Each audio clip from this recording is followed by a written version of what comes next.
The 26.2 Foundation, along with the Hopkinton Center for the Arts, Marty's Fine Wines, and Startline Brewing, hosted a ceremony to unveil a sculpture of Boston Marathon legend Bobbi Gibb.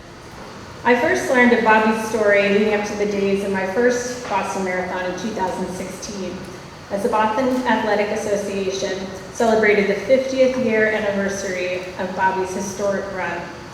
She served as the Grand Marshal that year and was officially recognized as the winner of the 1966, 67, and 68 Boston Marathon. I was struck not only by her incredibly inspiring story, but by the sharp contrast of the life that faced her and other women only 50 years ago. So much has changed in a single lifetime, but also because of that singular act of courage and love. Finally, I want to say that Bobbi was a damn fast runner. She ran 3:21 in her first Boston Marathon. She beat about 3/4 of the men who were in the race that day.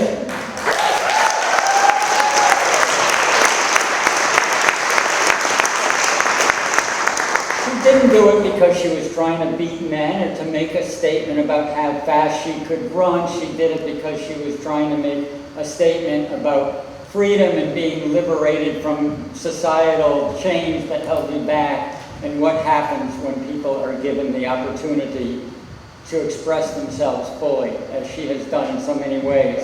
It is indeed an honor and a privilege to participate in this momentous and, dare I say, long overdue recognition of Roberta Bobbi Gibb.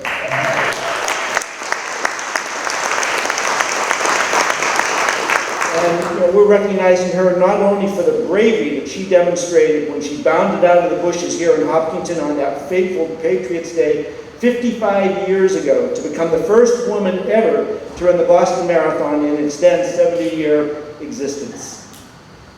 In so doing, she unwittingly initiated the acceptance and the advancement of women's participation in the Boston Marathon in particular, but also in the global sport of running in general, and more broadly, gender equality in all aspects of our society across the country and arguably around the world. I didn't understand the marathon. I was actually Andy Burfoot's roommate when he won Boston. But I didn't understand the marathon. It wasn't on TV. I was a cross-country runner or running them 2 mile or something, but it wasn't until I moved to Boston that I saw what the marathon is. And I think that's coverage is so important. And I think tonight we're finally seeing the woman who really did it. And I think that is key. And congratulations. Bobbi, in another era, might have been recognized as a Renaissance woman. An intellectual with degrees in philosophy, math, law, studies in neurological diseases like ALS. Also, she's a sculptor and an athlete. I would say that qualifies her as a Renaissance woman. I remember one woman, I don't know if she was in New York or New Jersey, but she said when she went out to train, to do her training runs, the police picked her up every time and took her home because they thought she was crazy. So finally she just went along with it, and then she would go out and run, or go out the back door and start running again. But the challenges were incredible, and I give you all credit in the world for being one of the first to take it up.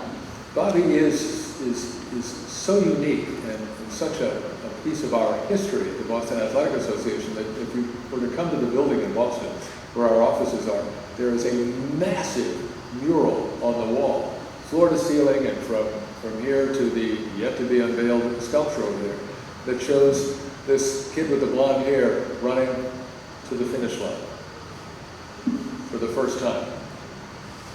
First time. First time for her, first time for women.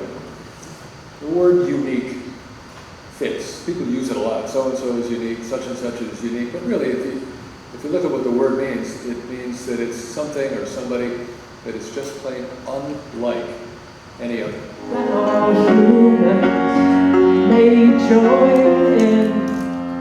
She crossed the country in her van, up and down the Rockies she ran.